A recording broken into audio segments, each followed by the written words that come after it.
आज वेद स्वाध्याय के अंतर्गत आर्याभिविनय ग्रंथ में प्रथम प्रकाश का 52वां मंत्र पढ़ा गया। आज के मंत्र में बताया है शकुने, ये संबोधन है ईश्वर को। हे शकुने, शकुनी का अर्थ है जो सब काम करने में समर्थ है। शक्नोति इति शकुनी, जो सब कर सकता है, सर्वशक्तिमान है, उसे शकुनी कहते हैं। तो भाष्य में लिखा है महर्षि दयानंद जी ने, हे शकुने, सर्वशक्तिमान ईश्वर, आप साम गायसी, सदा साम को गाते हो। जैसे आप सदा साम को गाते हो, हमारे हृदय में सब विद्या का ज्ञान प्रकाशित करते हो,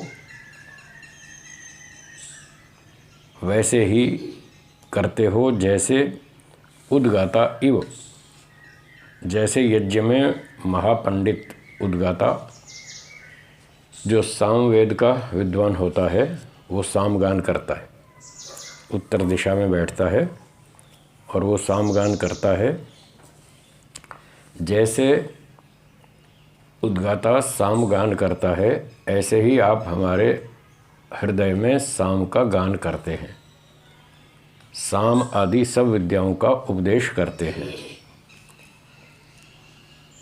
तो आप पहले भी करते हैं, आगे भी हमारा निवेदन है, प्रार्थना है कि आगे भी इसी प्रकार से साम आदि विद्याओं का उपदेश करते रहें। ब्रह्मपुत्र इव सवनेषु शंससि, ब्रह्म कहते हैं वेद को। ब्रह्म शब्द के बहुत से अर्थ हैं, उनमें से एक अर्थ है वेद, और पुत्र का अर्थ है रक्षक। वेद की रक्षा करने वाला, वेद को पढ़ाने वाला, वेद को जानने वाला, वो है ब्रह्मपुत्र, अर्थात वेदों का विद्वान। ब्रह्मपुत्र इव सवनेषु शंससि, सवन कहते हैं जो यज्ञ के कार्यक्रम चलते हैं। पुराने समय में बड़े बड़े यज्ञ होते थे, सुबह भी होते थे, दोपहर भी होते थे, शाम को भी होते थे। यज्ञ का कार्यक्रम दिन दिन में हो सकता है। तो पहले जो सुबह के समय यज्ञ होता था उसको प्रातः सवन कहते थे। क्या कहते थे? प्रातः सवन, सुबह का सत्र, हवन का टाइम, उसमें हवन करते थे। तो जो पूरा हवन का कार्यक्रम होता था उसको सवन कहते हैं। तो प्रातः सवन, मध्याह्न दिन सवन और सायं सवन, ऐसे 2-3 सत्र होते थे हवन के। तो उन सवनों में, यज्ञों के समय में, जैसे ब्रह्मपुत्र वेदों का विद्वान अपने वेदों के ज्ञान विज्ञान से वो लोगों को प्रकाशित करता है, प्रशंसित करता है, संसार की विद्याओं को बताता है, वेदों के ज्ञान से बताता है संसार में कैसी कैसी अच्छी अच्छी विद्याएं हैं। तो जैसे वेदों का विद्वान वेद का प्रचार करता है, वेद विद्याओं के माध्यम से संसार के पदार्थों के गुण कर्म बताता है, उनकी प्रशंसा करता है, ऐसे ही आप इन सब पदार्थों की प्रशंसा करते हैं वेदों में। सृष्टि के आरंभ में आपने वेदों का ज्ञान दिया और उसमें सब पदार्थों की प्रशंसा की। सूर्य में ये गुण हैं, अग्नि में ये गुण हैं, वायु में ऐसे गुण हैं, पृथ्वी में ये गुण हैं, जल के ये गुण हैं, इन गुणों से लाभ उठाओ। सारी प्रशंसा आपने पदार्थों की कर रखी है। तो जैसे वेद का विद्वान करता है, ऐसे आप भी करते हैं।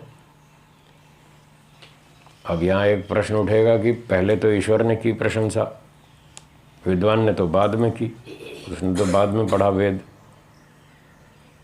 तो फिर वेद का उदाहरण, वेद के विद्वान का उदाहरण क्यों दे रहे हैं, जबकि उसने तो बाद में किया काम, पहले तो ईश्वर ने किया।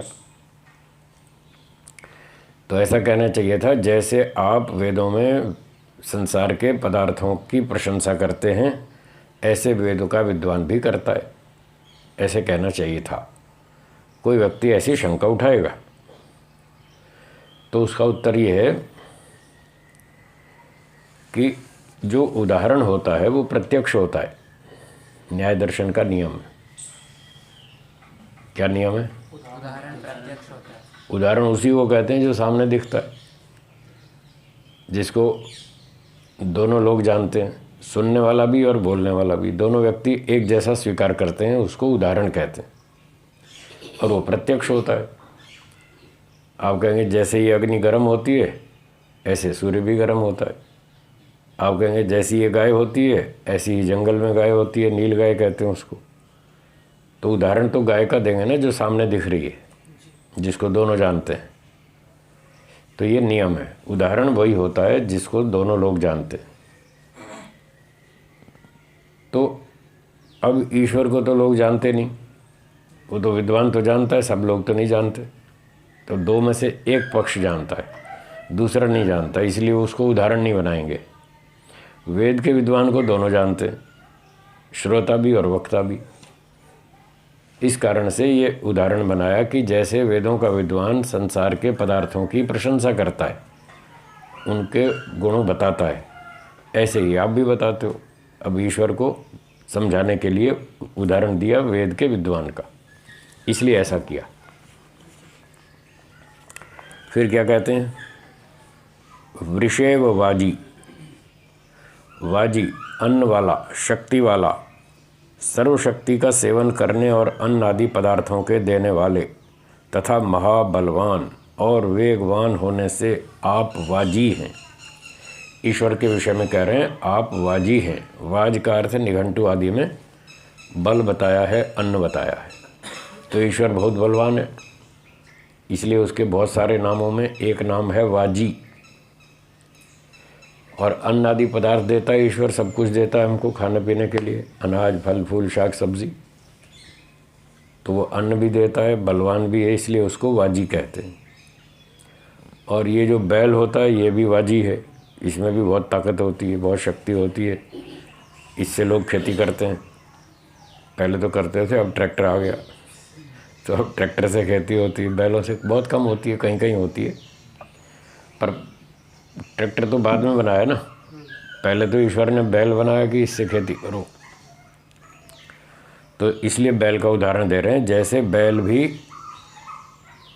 अच्छा बलवान होता है और खेती आदि में अन्न का उत्पादक होता है, अन्न उत्पत्ति में सहयोग देता है, ऐसे ही बैल के समान आप भी बहुत बलवान हैं और उत्तम उत्तम पदार्थों की वृष्टि करने वाले हैं।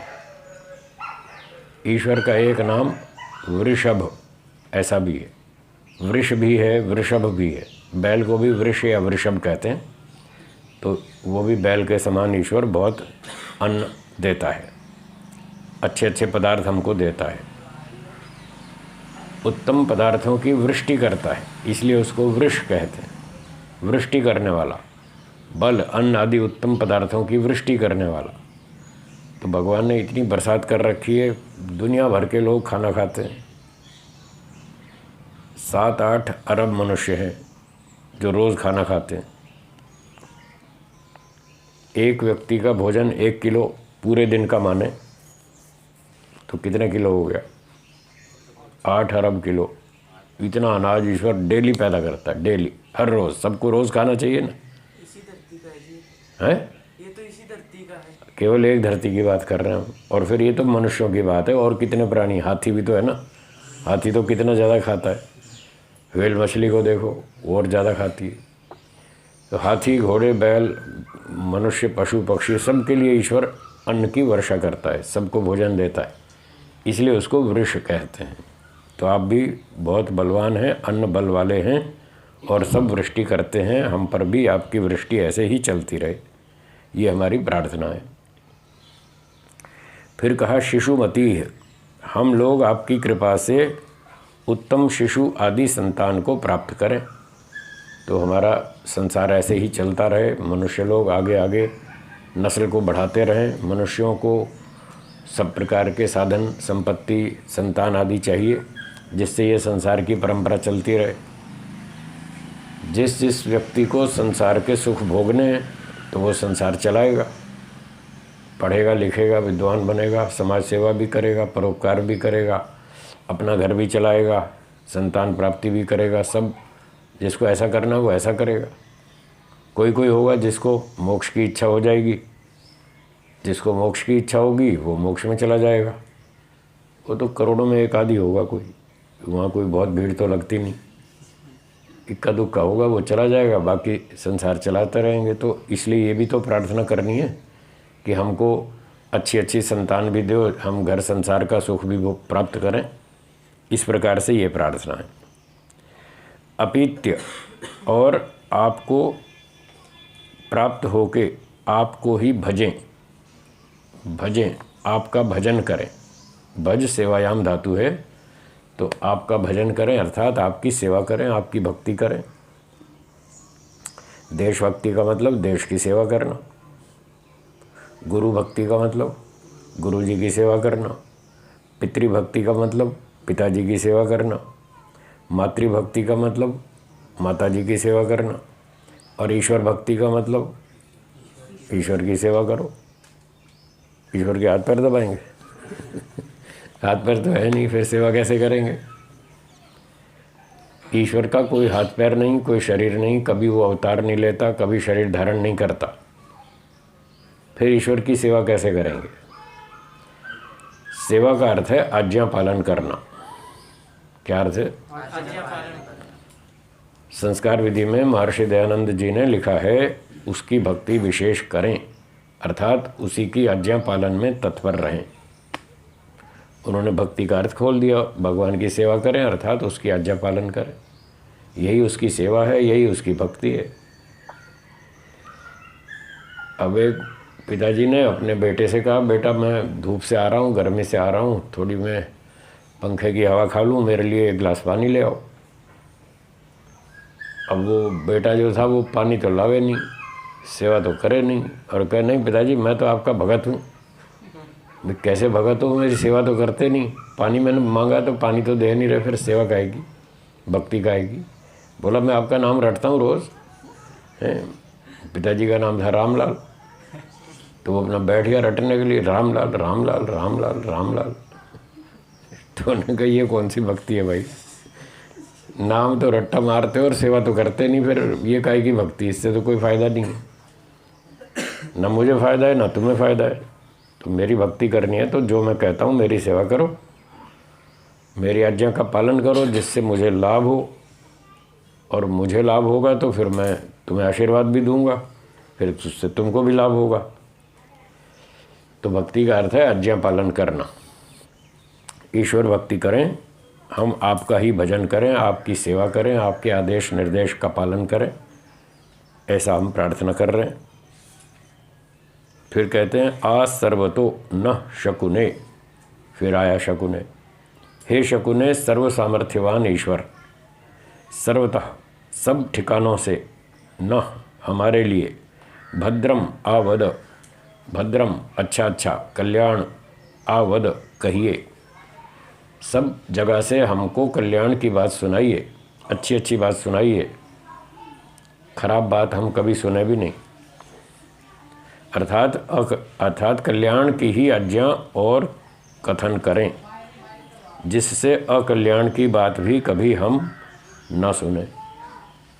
तो ऐसे बहुत मंत्र आते हैं जहाँ पर इस तरह की बातें आती हैं। भद्रम करणे भी शृणुयाम देवा, हे भगवान हम कान से अच्छी अच्छी बात सुने। भद्रम पश्येम अक्षभिर यजत्राह, हम आँखों से अच्छे अच्छे दृश्य देखें, खराब दृश्य ना देखें, अच्छी भावना से देखें, खराब भावना से ना देखें।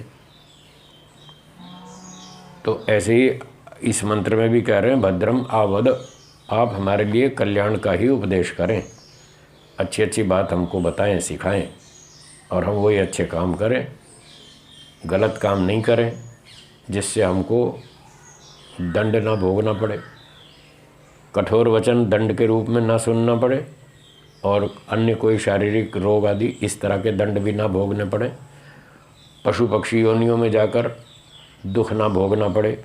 इसलिए आप हमको अच्छे अच्छे उपदेश करते रहिए।